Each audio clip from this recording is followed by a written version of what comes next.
William Hill sponsors Joshua versus Molina on Sky Sports Box Office. Finally, man. Hey, what's up, man? I'm good. You're good. I'm ready. You're ready. I'm ready. Let's do one last bit here.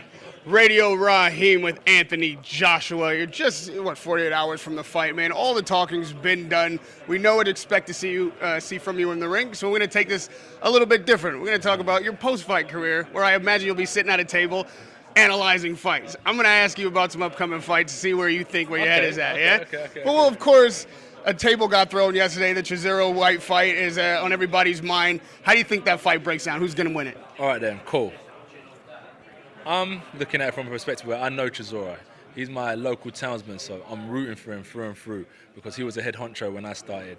But what I see on social media these days is where you can express your lifestyle. Is Dillian Whyte seems to live the life. You see him training, you see him putting in work.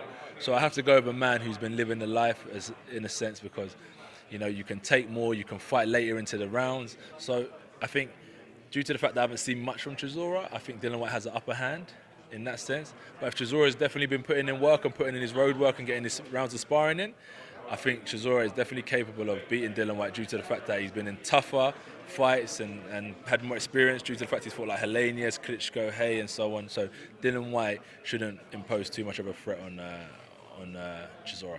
This fight that I'm going to bring up, we have to look back to look forward. The big controversy between Ward Kovalev, who won that fight, who should have won that fight. I know you saw it. How'd you call it? Boy, oh boy, I don't know.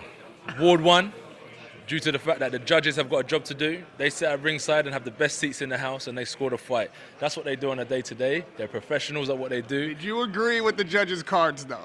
Yeah, definitely. Ward's one of the brothers, so I've got to go with Ward. Who do you think wins the rematch? Is it going to be any different? No. I always go with if a man's done it once, a man can do it twice.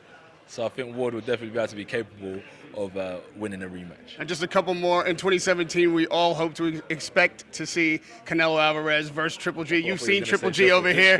Well, that's my killer. That's my closer. Yeah. So okay, Triple G, Canelo. Everyone wants to fight Canelo, man. Everyone wants to fight Canelo. But for me, I think Canelo's the man right now, man. Canelo beats Triple G. I like Canelo, man. Seriously. Because he's got it all, man. He's got it all. Would Erislan De Lara beat Triple G? You know what I'm saying? So, you have to have it all. Styles make fights. Canelo, slip, duck, roll, move. I'm not saying Triple G can't, but what they promote Triple G as is just a power punching phenomenon. And so I think against someone like Canelo, you probably need a bit more in your arsenal than just a power punch because he's very talented. Now, a fight a little bit more down the trough, but has got a lot of attention. Kieth Thurman and Danny Garcia. I'm going to go with Garcia. Very relaxed, Philly fighter, knows how to roll, put him in.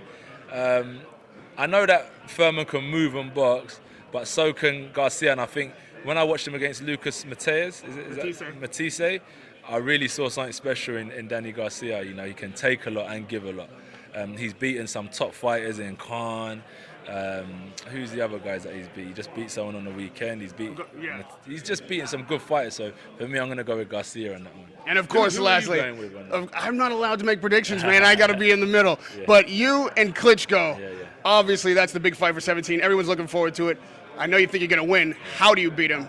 You got to be clever with Klitschko. He doesn't like to work on the inside a lot. When you come in the clinches, sometimes you have to use your strength and kind of make sure your legs are strong so you stamp your ground and get your ground and whip the shots in. And I think also a lot of feints with Klitschko. Because you can kind of see later on in his career when he fought against Povetkin, against Bryant Jennings, who else? Pulev was a different type of fight, but it's the type of style that they have. Pulev's very upright, so he was very prone to getting hit down the middle. So that's what I'm saying, with the feints and a bit of a head movement, it's hard for someone who throws straight punches to hit you. So I think you've got to stay off the line with Klitschko and work him on the inside, and then you can scrap your way to a win. That sounds a lot like Ward Kovalev. It looks like you're learning from Andre as well. Yeah. Radio Raheem with none other than Anthony Joshua. Good luck Saturday night against Eric Molina at the Manchester Arena. Always a pleasure to talk to you, sir. We'll see you soon. Thank you. William Hill sponsors Joshua versus Molina on Sky Sports Box Office.